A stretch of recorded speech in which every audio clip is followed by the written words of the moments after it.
And we live. Hello and welcome everyone. It's time for another exciting episode of IT Career in Australia channel. And topic of today's discussion is live tech resume reviews and feedback. So today we are offering complimentary live resume reviews and feedback sessions. So thank you everyone who sent us the resume in advance. Make sure to have your questions ready.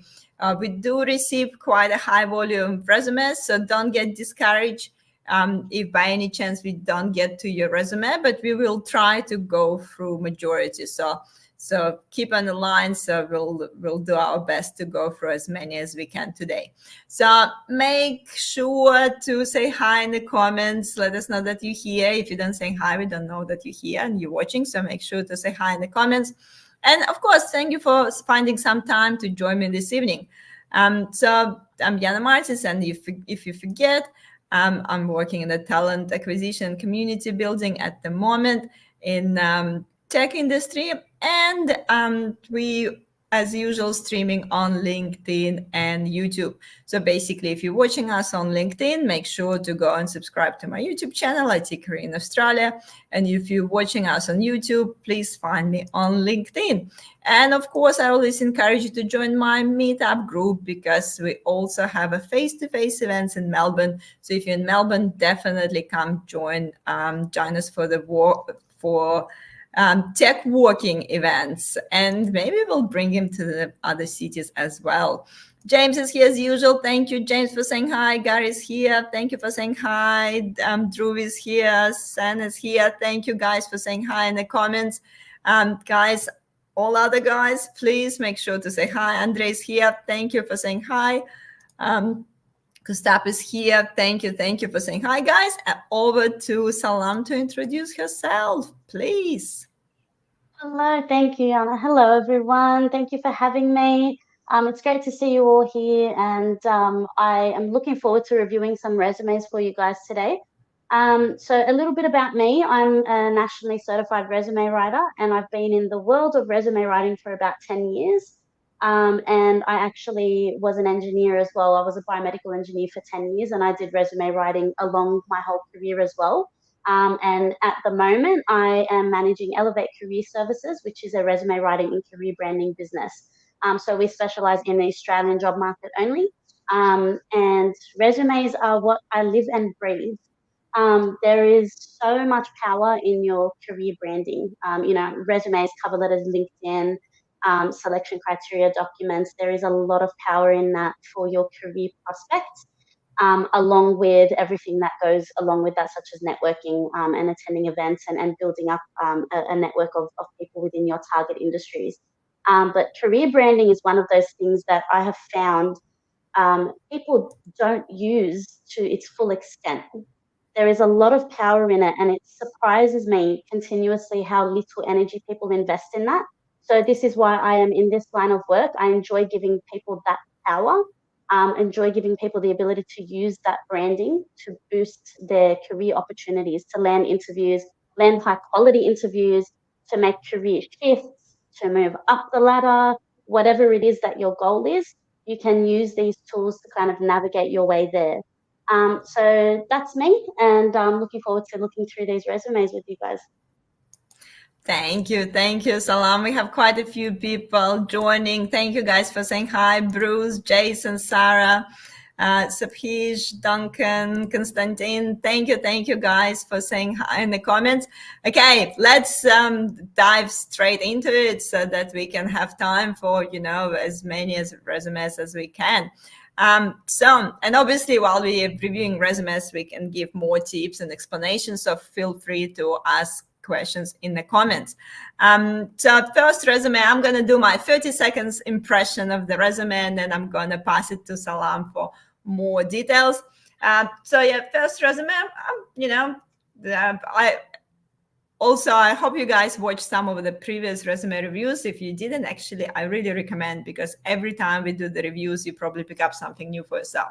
But yes, I like, I can see the name, I can see the title. I always talk about, that people don't put the title on the resume. I actually like a little bit styling, really subjective, super subjective feedback that I'm giving in 30 seconds. But I do like that people, use a little bit of color, like I can see the skills highlighted. So it's easy to read. And I think, don't underestimate how important it to format your resume, that, when the hiring manager is opening, it's actually easy for them to digest the information. Over to Salam. Yeah, absolutely. I think that styling is really good as well. A single color usually is ideal. We don't want to get too fancy with things. One of the first things, this is a bit of a picky detail, but it's just the first thing that I noticed, is in that opening statement, in the summary, I would love to change that 4 years and 3 years to the number 4 and the number 3, because it's going to really attract the eyes of the reader in that scanning process. And it's a really great first sentence. So summarizing your years of experience, and the types of systems, and the industry is specified as well. So that's really good. I just noticed as well, something that is probably good to work on is the skills section in this resume, Sabi. So I noticed there's a little bit of repetition. So between the bullet pointed key skills and the table underneath it, I think we've repeated some skills quite a bit. So I always advise to avoid duplicating and avoid repetition of information in your resumes. We want to get our point across once and concisely. We don't want to kind of have that duplicate information in there. It's not so efficient for the reader. So I would either choose a bullet pointed list or the table format. Bullet pointed list is a little bit more descriptive, but I would choose one or the other. I think there's an opinion there that, like, if you put the table, ATS might not read it. So that's, I think that's why people like do bullet points, and then if it's absolutely, ATS would not read the table. So yes, I avoid the use of any tables in resumes, but it doesn't need to necessarily be in a table in Word. So you could just categorize it. So it could be a bullet point with a bolded category of business analysis, and then list your skills next to it. So it's still very clear, and it's kind of it appears as a table format, but we just don't want to use that table functionality in Word. So you can still achieve that same result in a categorized bullet point form. Yeah. Using like columns and stuff. Yeah. Yep. Absolutely. Yep. Yep. Yeah. What else we got here? Perfect. Yeah. So I would also look at the career summary. Generally, if you've got 3 roles or so, you probably don't need a career summary. It's probably better to just jump into your latest role straight away. But I would really love to, whether you use a summary or just jump straight to experience, I would love to have this starting on page 1, because that is what the reader is going to really be looking for quite quickly after they've scanned over that information. Where is your work experience? We definitely want that appearing on page 1 to some extent. Yeah, maybe kind of like combine those key skills and technical skills and try to put career summary in here. Yes. Yep. Absolutely. Yep. Cool. Okay, is anything else there? I guess it's experience. We have some education and certification. I think nice and clear. Yeah, absolutely. If your education is more recent, the last 3 or 4 years, I'd probably bring that up to page 1 as well. And if it's a little older than that, then it's okay to have it further down. But that's just subjective. Yeah. I guess the relevance of education. Okay. Let's jump to the next one. Sandra here. I like how Sandra totally used the template that me and Ben was talking about a few times. So guys, we have actually video with how Ben talking about his template for software engineering. And Sandra definitely follow that structure of like putting the keywords in the subline and, her like keywords in here. So, thank you, Sandra, for watching. So we have obviously tables. So everything seems quite easy to read. So Salam, what would you change? Yeah, absolutely. So I would probably, again, I'm not a fan of tables for ATS purposes. So you could absolutely still have that career summary in column format rather than using the table format. And this is a bit of a tactic, I want to say, or something that I find myself advising job seekers who don't have local experience just yet. What I would say for Sandra is to maybe remove the location of that just off the career snapshot. Remove your location just off Mm, page one and have your locations in there when you go into the experience details on page two. We want to emphasize to the reader those company names and those roles and those tenures as number one priority, where we don't want to alarm them to the fact that there isn't recent local experience. We want to sell your skills first and sell your experience first before they discover that as they move down. So that's a little bit of a tactful way to approach landing your first local role. So you're not misleading, you're not fabricating or anything. The information is there. You're just releasing it at the right time through the document. yeah, and also Yeah, like it's a big names like ABN, Deloitte, Tata Consultancy. The location could be anywhere, so it's definitely exactly. no need to put location here because yeah, so you could be located anywhere when you work for those companies. Yeah. And obviously you have a Westpac here, which is like local experience. So yeah, so it's a, I guess, great point, just dropping that column. There is no need for it. Yeah. Absolutely. And name dropping, companies like that in your summary is really great as well. Name dropping is always effective. So you may like to just incorporate one or two of those company names within the first sentence of your summary. It's a really great way to just attract attention and have the reader be interested to learn more about you. And I would probably, I would like to see that career overview at the bottom of the page after the skills. So preferably skills first. This is a skills-based resume approach. So we want to get those skills and capabilities across to the reader very quickly.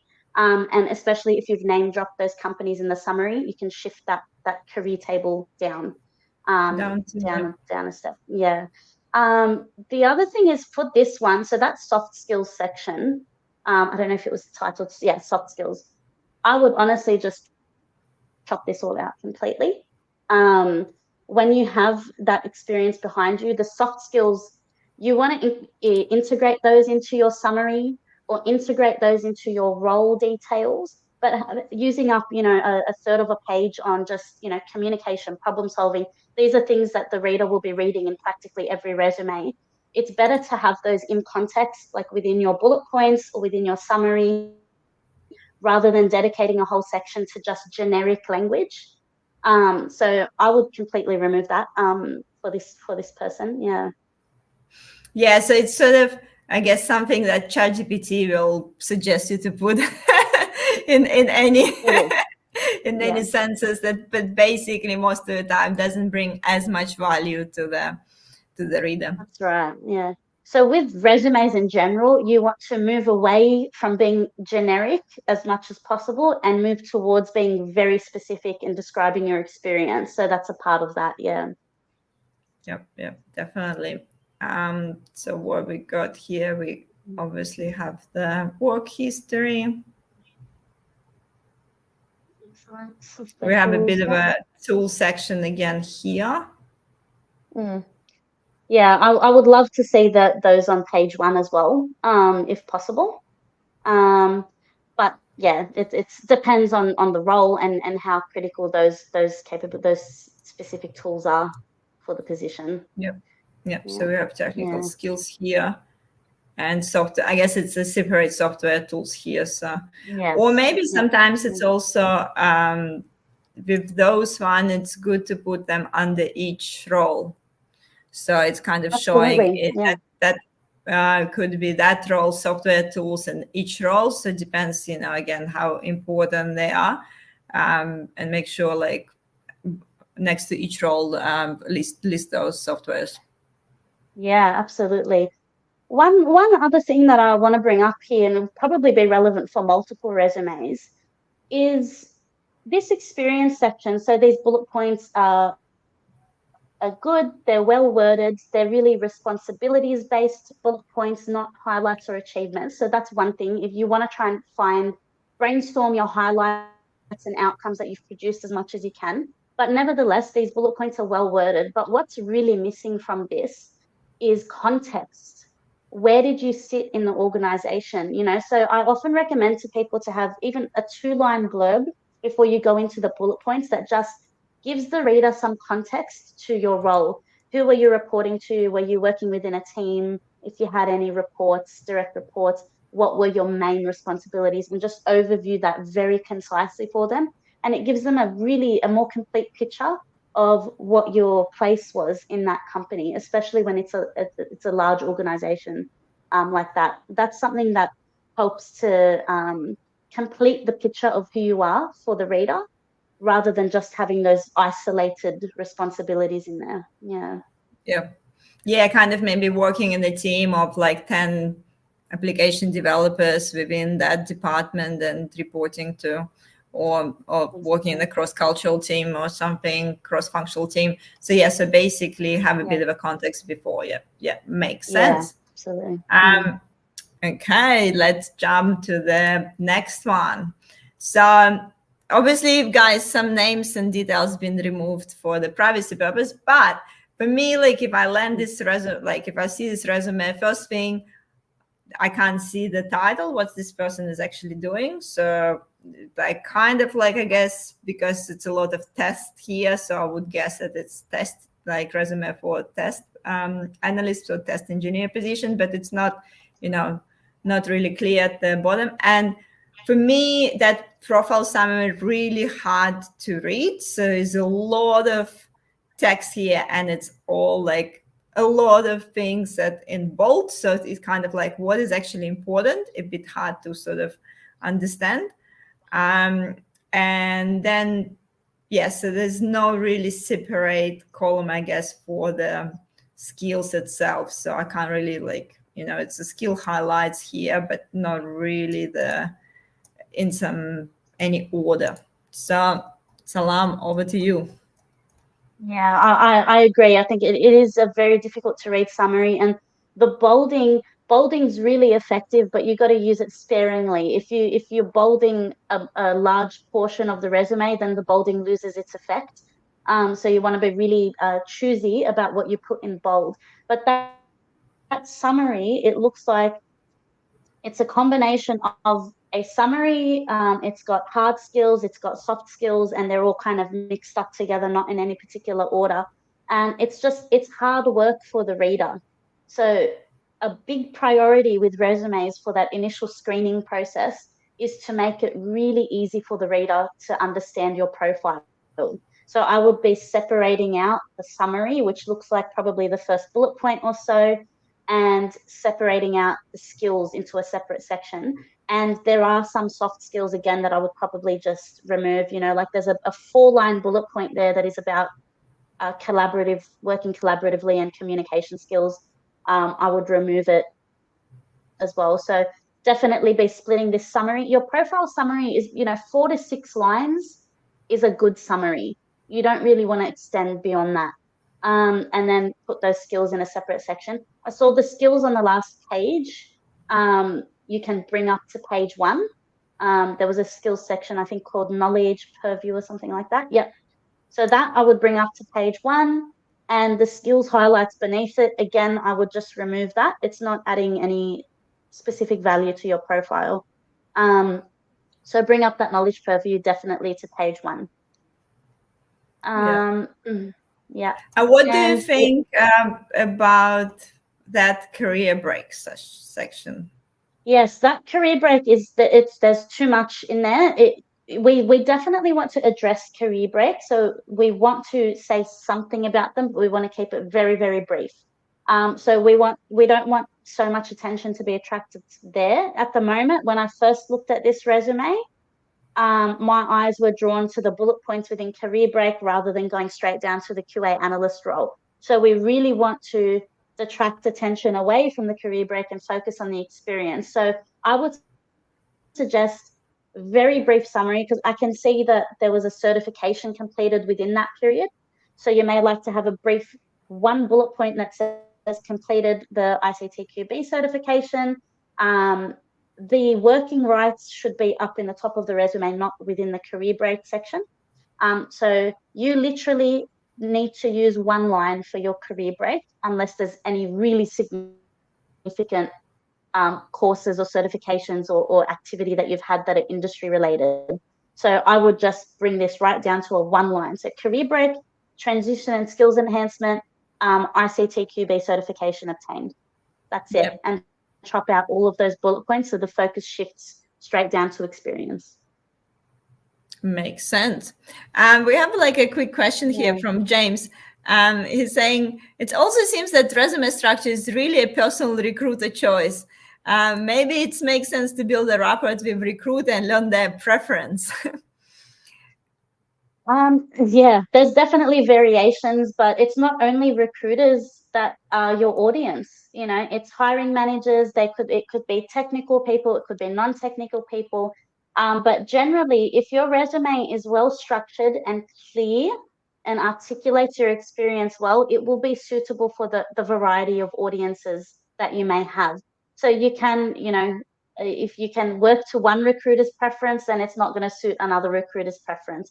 What recruiters want and hiring managers want, and anybody that is looking at your resume wants, is to very quickly understand what you can offer their organization, what you can offer for the role that they're trying to fill. So we want to be clear, concise, and sharp, and just spoon feed them the information that they want really clearly. Yeah.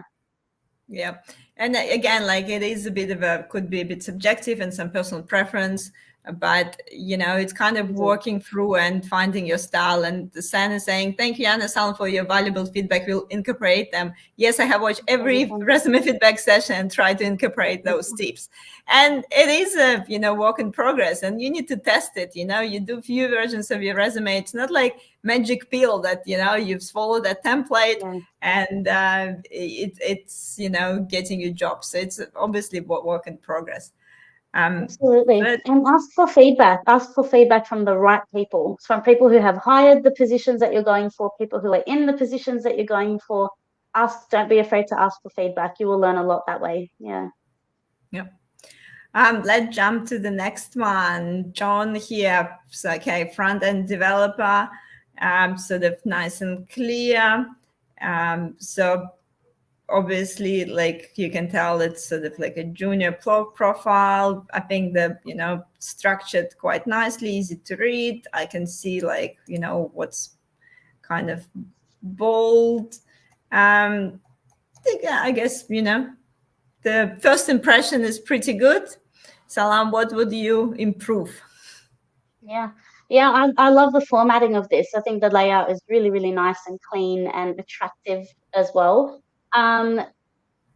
If this is a junior profile, I can't see what the qualification is because it's blacked out. But if it's recent, again, I would bring that up. If you're looking at entry-level roles, you've completed internships and you're looking for entry-level roles, I would bring your qualification up to page 1 so they can see that clearly.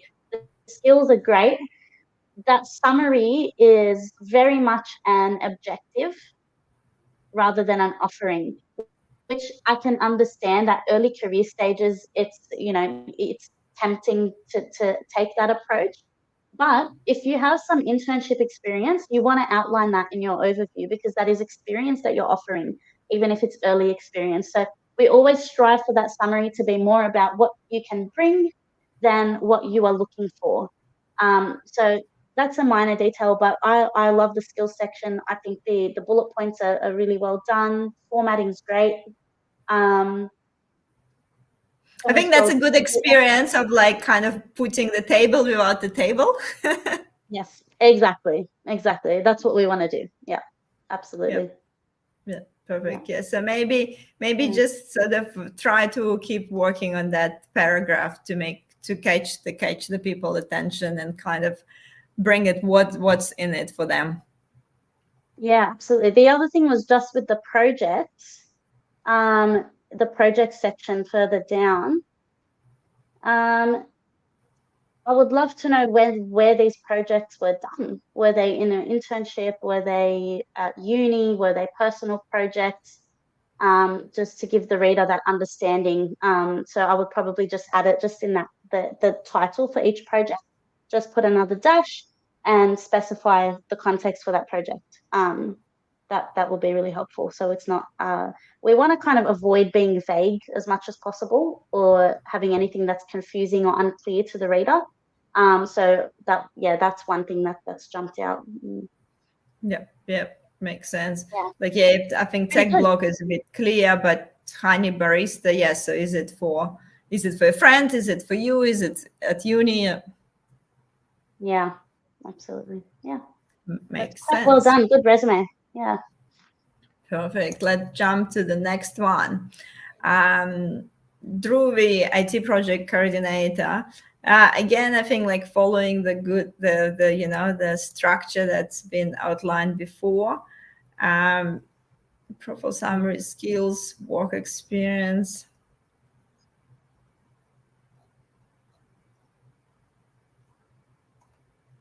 Okay, Salam, what the things would you change? So yeah, that the header is great. The name, I would love to. Oh, you've got the title there. IT project coordinator is there, so that's good. The profile summary, I maybe would use a little bit of bolding in that section. Not the about me section, but the section beneath it, and probably rename it because it looks like it's achievements and highlights. So rather than call it profile summary, I would call it key achievements or career highlights or notable highlights or something like that, just to make it very clear what it is. And then if we scroll down a bit underneath the skills, so the work experience, it's good that it's starting on page 1. That little blurb about the company, I would limit explanation of a company to 1 line at most, and maybe even make it in a smaller font and have it right up underneath the company name. We really want your resume to be focused on you and your profile, and they don't need to know the history of the organization, just a general gist of what it is and the scale of it, the size of it, or what it does. So 1 line at most is my recommendation for company profiles. And we'd love to jump straight into those details, the customer, the responsibilities on page 1 if you can. There's quite a bit of room on page 1 there. So I saw that there's company summaries for each role. I would remove that and replace it with a blurb about yourself in that role, rather than just information about the company. So key achievements, fantastic. Maybe use a little bit of bolding in the achievements section only as well. That will be really good. But the other thing is, I've just noticed that there's a bit of a shift here. So this is your most relevant experience, the IT futures. And the other experience is, EA, because you've probably relocated, I think. So what I would do for you is maybe have a section first that is relevant experience, and have your IT project coordination experience first, and then have an other experience section and have the local experience there. We really want them to see your project coordination experience as number 1 priority rather than the EA experience, because they will look at this and think instantly that you're an EA and you haven't worked in IT before.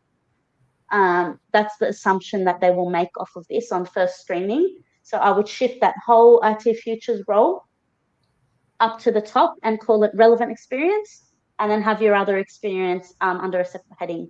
That will really help in the initial screening for you. Yeah. Procurement. Okay. So basically, putting the relevant experience up higher, than mentioning other experiences. I know, like, with also kind of opinion.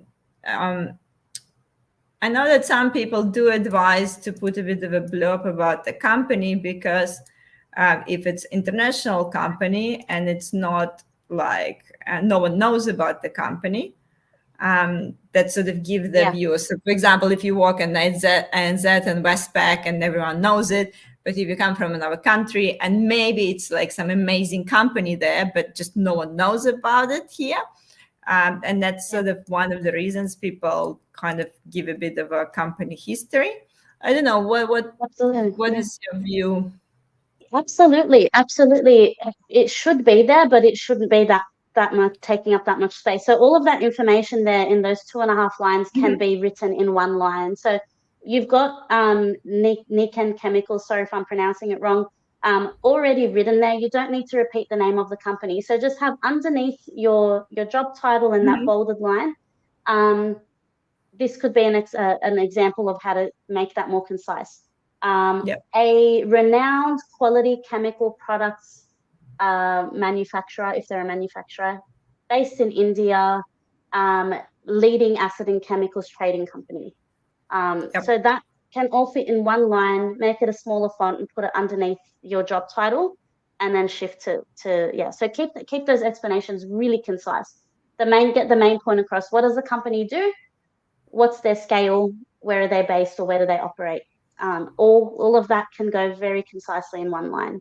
Um, I've noticed as well with a couple of these resumes that there's no location for some of the work experience, not the resume itself, but for the job. Buy-in. I would definitely Yeah. be putting just a city and state or a country if it's overseas, just to make it again really clear to the reader. We want to avoid being vague in any way. Um, hmm, Yeah. Yeah. yeah. Makes sense. So the Yes. company is based in India, yeah, but we want to on that scan. The company could be based in India, but you could be working internationally, you could be working remotely. So just on that first scan, we want them to see, okay, they've got 4 years of experience in India and 2 years of experience in Sydney, for example. So just make it really, really easy for the reader. We don't want them to have to Yep. look for that and think about, oh, is this person's experience local? Is it? And have to read and dig for it. Just have it laid out for them really clearly. Makes sense. Yeah, Drew is saying, yes, I will change it. All my experience was home country in India, and I'll update per your suggestions. Here we go. Thank Perfect. you, Drew, for watching us live. Okay, let's just keep going so we can hopefully go through a few more. Um, okay, so cybersecurity analyst resume. So what we got here? Technical skill certification, projects, experience, additional specification. Like for me, a bit hard to read. So I feel like yes, a whole resume in 2 pages. You don't need to feed resume in 2 pages. So I would definitely spread it out a little bit, make it a bit more easier to read and make it longer. Is just like those technical skills I think we did mention before, like make it with kind of half table or columns. It's just everything kind of you know blends together a little bit. Salam, Yeah, over to you. absolutely. Yeah, I agree. It's a little bit congested and convoluted. I think some of the content is really well done, but it's a little bit squashed together and yeah, congested. So I would definitely the header is all good. The summary looks good. I would probably, you've labeled yourself KD as an analytical professional. What does that mean, really? I would be more specific. I am a cybersecurity analyst. Be really clear. Have the years of experience within your summary as well. Even if your experience is not, I think this is a bit of a career shift, maybe. Even if your experience is not in cybersecurity specifically, you want to mention your other experience as well. And yes, as we were just saying, we want to spread out those technical skills into maybe a column list with the congestion. So absolutely, we do not need to squash our resumes into 1 page or 2 pages. Page limit is not a priority. The priority is that all the content in your resume is important and needs to be there. If that takes 4 pages, that's fine. If it only takes 1 page, that's fine. So don't worry about page limit. Worry about readability of your resume, and how easy it is on the eyes, how easy it is to scan. So it's really quite simple. So KD, I'll probably just change your font into like a softer font, so maybe Calibri or something like that, and add some spacing. So rather than use single spacing in text, add some spacing between the bullet points, add some spacing within your summary as well So just to spread that text out a little bit so it's not so overwhelming for the reader. And the technical skills, yes, I would list in a column format perhaps. So just a part of making it really easy on the eyes and easy to digest for the reader. The content looks good. The bullet points look good. You've got some context for some And of this your is roles. that example of collaborated with cross-functional team, what you're mentioning before, that example of mentioning, what team you're working before actually going to responsibilities. Yes, Is a good example, I guess. absolutely. So these are projects. So again, probably maybe put in a year so that there's just a little bit more context to the project. When did you do this? And I don't know if you've mentioned if it was an organization, personal project, or with a particular role, but we want to make it really clear where those projects were happening, or at least have a year, or something to give it a little bit more context, to the project. Yeah, makes sense, because I then we think, go to experience here. yeah. So it would be a bit of I'm just thinking about whether the experience would be priority over the projects. I think this is a digital support. Okay, so I think this KD is maybe shifting towards cybersecurity for his first position. From digital So that's, support. yeah. So I would still again name drop Telstra on page 1 in the first line of your summary. Even if your experience there wasn't cybersecurity, you definitely want to name drop Telstra. And I see you have some great achievements at Telstra as well.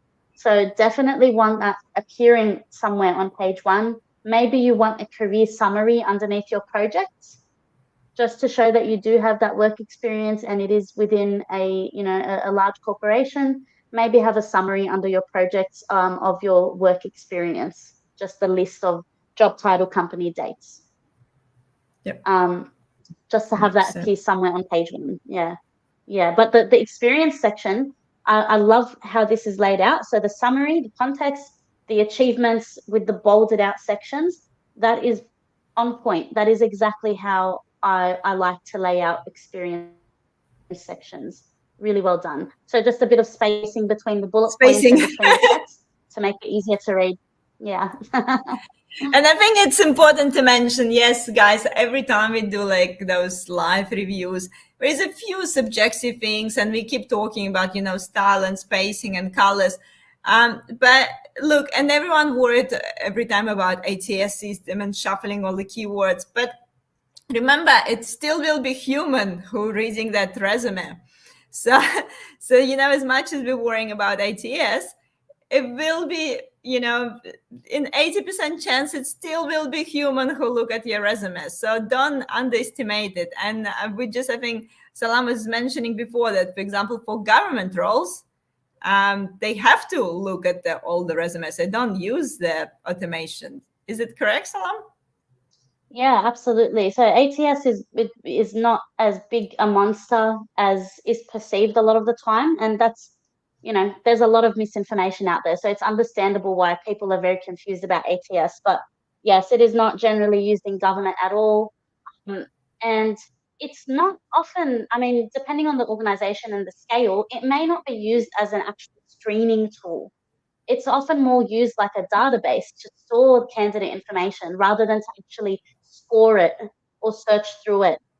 So I always say we format the resume for ATS. So we want to avoid images, avoid tables, avoid kind of sidebars and things like that, just to make it compliant with the system so that your content can be extracted properly into a digital profile. But the content should be written for the human who's reading it. And if you have articulated your experience well and your skills well, you will hit the keywords naturally. You don't need to worry about keyword stuffing.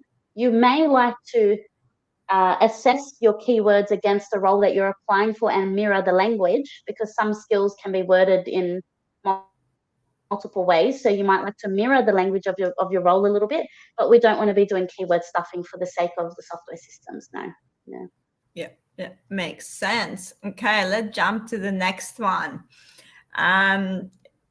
So Konstantin, and look, I'm just he's really obvious mistakes that I think majority of Russian actually Eastern European people can make, putting your last name before your first name. So obviously I can tell that this is last name and it's the first name in Russian, but majority of people will read it as that your first name, this is your last name. So that's why they call first and last name. So just keeping it in mind, especially, if you're moving from Eastern Europe, making sure that putting your first name first and the last name last. And it definitely a mistake. I remember even with the email addresses in Russia, we used to put our last name first and then the first name.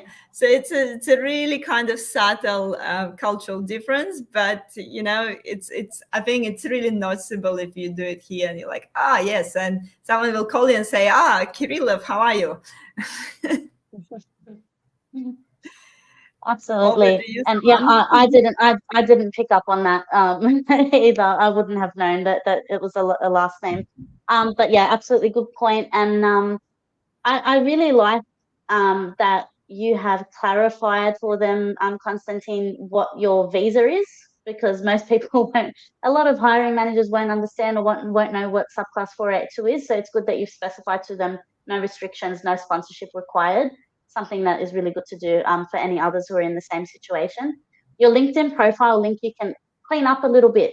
So you can either change your link within your LinkedIn profile to just get rid of all those numbers that are on the end, or you can at least just change the text within your resume. So if you right click it and go to edit link, you'll be able to change the text that is showing. So it's all just a part of keeping your resume clean and not congested.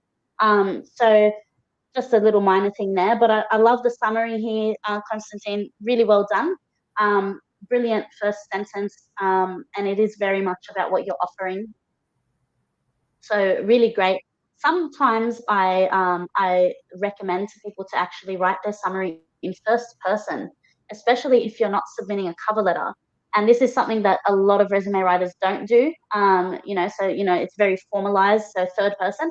But if you actually use first person, say, I am a highly experienced IT infrastructure engineer, it really helps to add a human element to your resume, and you're speaking directly to the reader. And it really just helps you to stand out that little bit amongst the pile of other candidates. So it brings your resume to life a little bit. It gives them an idea of how you communicate and how you speak about yourself as well. So that's just a little tactic that it can be helpful too. Skills, bullet pointed skills list, excellent. Really great formatting for this resume as well. Responsibilities, key contributions, fantastic. A little bit of maybe do you think that's missing a little bit explanation? Would you put explanation about the company here? The company, yes. So one line on the bank, and then, so I always say, if you have enough achievements, enough meat for your achievements, I exclude the responsibilities list completely. So summarize your responsibilities into a brief blurb, maybe 3 lines, and focus on your achievements. But if you only have 1 or 2 achievements that you can think of, then you maybe want to have you've got a solid amount of highlights there. I would summarize your responsibilities into a brief blurb and focus your energy on your achievements only, and bolding some of the phrasing in your achievements. Achievements are gold for a resume. They're your unique contributions. They're your unique outcomes and the impact that you've had on the company. It's what employers want to see. They don't want to see a job description posted, copy pasted into your resume. So yeah, I would kind of think about removing the responsibilities and focusing on achievements. The rest of it is great. I love the formatting. It's really great. You might want to add a color, but it's great, clear, concise, soft font. The spacing's good. It's easy to follow. Heading content. So definitely not far. This resume is not far from being excellent. Perfect. Here we go. We have a quick question from Gary here regarding page limit. If I have 30 plus years experience, my resume will be long. What offer What other rules, guidelines should I follow for the resume to make it not too long? Do you, Sure. what's your general, I guess, advice on the length? Yeah. So generally, I say, focus on the last 10 years or so, 8 to 10 years, with consideration for what is most relevant.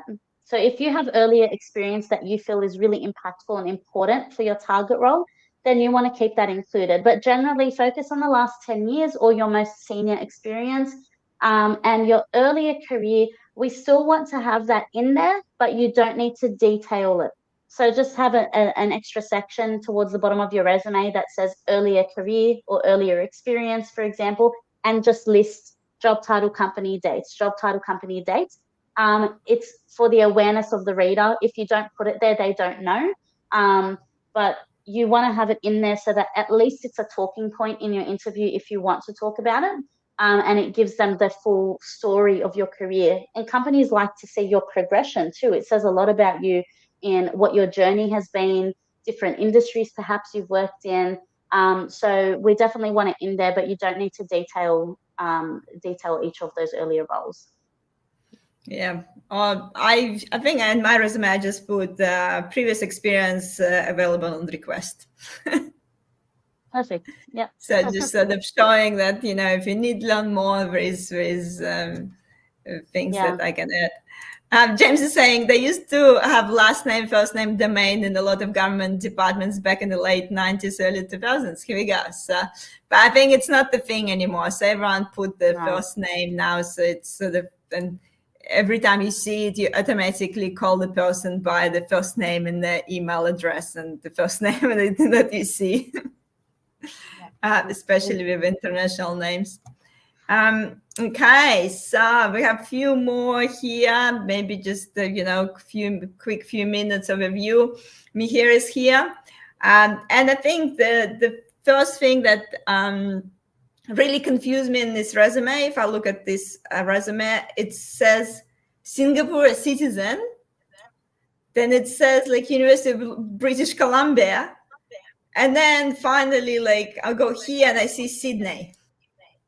So I think it's a good example of make sure be a bit more clear about your location and what's going on, because if someone just sort of quickly skimming and the first thing they see Singapore, then that can definitely confuse people.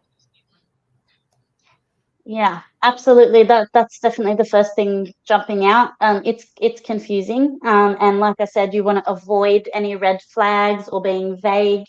So if you're relocating or planning to relocate, put it up there. So you don't need to. You can specify Singapore citizen and just have another dash and put next to it in italics, for example, relocating to Australia in so and so if you have a time span. Or again, you might want to specify your working rights as well. And there's no, I can see, here that you've put in a location for your second project and then excluded the location for the first and third. And that is instantly sus to the reader. It's a little bit suspicious. So it's best to be completely upfront about your experience and your location. So definitely we'll be adding locations there. And I think the experience below it as well. Did you have, you do have your locations there. Other engineering experience. Okay. So you've separated out your projects and your experience as well. That's all good. Coursework, military service. Okay. Yeah. Yes, that's fine. So the experience, the most relevant experience went on the top, and then the other experience that maybe not really related to the position. But again, it's not really that clear what position you applying for. Yeah. Yes, and we definitely need a summary here as well. So especially if you have a kind of non-traditional career journey, like you've shifted industry or you're just shifting industry, or there's something that is not standard about your career experience, you really want that summary to be in there so that you can explain that very clearly to the reader. I have this many years experience in engineering and I am now shifting towards so-and-so role. So it gives you the opportunity to explain the story of your profile and what has got you here. Otherwise, they're trying to work it out themselves, and they simply will not put the effort in to do that. So definitely would want to use a summary here and just explain the the shift to what's happening, what is going on at the moment, where are you located, what are you looking for. Yeah. Yeah, because even like skills a bit mixed. There is a program language, but then electrical and hardware, and it's all kind of the same. So it's probably will be better to split it as well. Depends what sort of role you're looking for. Yep. So it feels like a bit of information might be missing. And I think we have quick time for the last one. And guys, if you have some last question regarding resumes, we probably have time to take one more question from the audience. Here's another resume. So again, person is moving to Australia, but again, I only know it from the email that the person sent to me. But if I'm looking at this resume, like in ATS system, again, it's not really clear. So it was the contact details here that deleted for privacy purpose, but with no information here about, again, like why I'm moving, when I'm moving, what's my intentions. And obviously in the experience we see the China still the present in China. Yeah, absolutely. So again, we want a very clear understanding of location. I don't know so the education, I'm guessing that first one is like secondary school. Definitely would be removing that because you have a diploma and a bachelor's degree at this point. That looks like it might have been like high school, secondary school. So definitely get rid of that. Also, just as a kind of standard rule of thumb, is reverse chronology for everything. So I would have your bachelor's in engineering first and then the diploma in engineering. That's kind of how we read resumes. So, reverse chronology, capitalize the word engineering in your qualifications, just a bit of pickiness and spelling and grammar. The other thing is, so I can see there's a solid amount of work experience there, but we've still got coursework listed in the left-hand side column. I would remove that your tertiary coursework becomes redundant to highlight once you have that many years of experience behind you. That's kind of what you do for your first role, your graduate role, maybe your second role. And the skills section, so the word professional can be removed. Some of those generic skills, so like communication, get rid of it and focus on the hard skills. So you have several years of experience behind you. I would focus your skills list on the hard skills, not the soft skills. Those are the I think main it's things like that a are good jumping out. example how we don't do resumes in Australia. You know what I mean? It's like there is like some sort of kind of Australian style here. Yeah, we can't really deny it. So we used to this certain way, and that's how the people used to read it as well. And think about, hiring mentioned recruiters. If you're reading like 100 resumes and they all kind of following similar structure, then you receive the completely differently structured resume. And especially columns, usually really hard to follow. Like I need to look here and then I need to scroll back and then go chronological order here.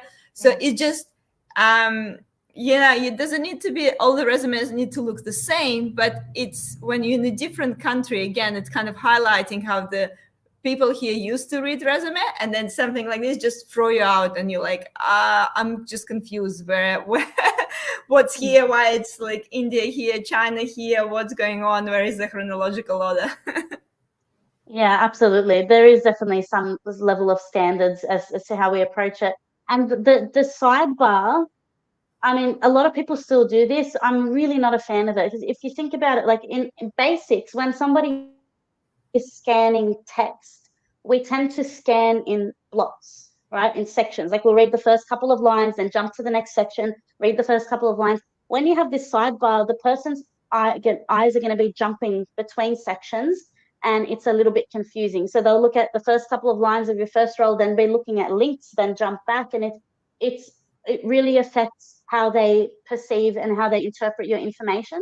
So the single column is the best approach, just the heading, content, and reverse chronology. Absolutely, yeah. Yes, here we go. Well done, us. I think we went through majority of resumes, guys. If you send it in the last 2 days, it's probably didn't hit this live stream. But don't get discouraged. Everyone has the opportunity to get the feedback. Konstantin is saying first name first. Here we go. Yes. Thank you. So for everyone who's on the line, I'm gonna share a few links. Salam, maybe you can talk us through, what sort of services you offering at the moment. So anyone who, and I'm going to drop it in the comments as you talk, so that anyone who on the call and want to get a bit more information, you can actually book the discovery call with Salam. Yeah, absolutely. So discovery call, we can have a chat about what's going on for you and what support you might need, whether that be resume writing or career coaching or whatever your job search strategy. We have a bit of a discussion about what's going on there. And you're also welcome to send through your resume. So I'll happily give you some initial feedback on your resume, obligation free. And we also have a more comprehensive resume review service, a 30-minute session. We can jump on a Zoom call. That's a paid service. And we'll talk through your resume, similar to what we've been doing today, but in a lot more depth. And then finally, we have our complete services, which are complete resume rewrite. So we go through consultation and write your documents for you from scratch after learning about you and your experience. So a few options there. Take advantage of it. I'm always happy to chat and answer questions. Connect with me on LinkedIn if you like and drop me a message. Send your resume through and we'll go from there. And also dropping the link of the free resources that you have on your website as well. I'll make sure I'll add it on LinkedIn stream as well. So guys, and we talked a few weeks ago about how can AI help you to find a tech job, and of course AI can write your resume but and no problem and put the keywords in there, but you need to put the thought in there. You need to kind of understand what you're trying to achieve, what position you're applying for, what's your career progressions, because especially if you're moving horizontally, if it's not just like linear career progression, no matter how many keywords you will put in your resume, it doesn't mean that ATS system just magically pick you up your resume and put it on the top of the file. It would be great if that would be the case for some people, but I think there's still a lot of manual work when it comes to recruitment, and there's a lot of actually people do scan resumes, maybe not read all of your responsibilities, but people still definitely screen through the resumes. And just before you guys go, the announcement for next week. Next week, we're going to talk about AI, of course. It's just a buzzing topic. We cannot talk about AI right now.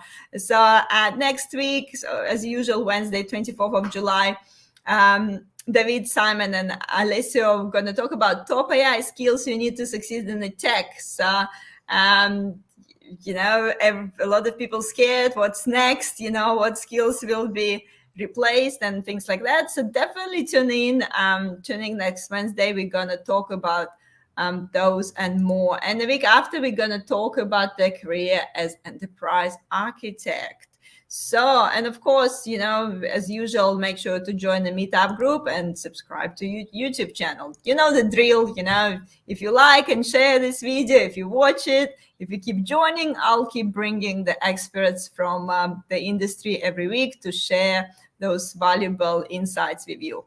And Salam, last words from you to encourage everyone, I guess. Thank you. Absolutely, investing some time and energy in your resume is really, really worthwhile.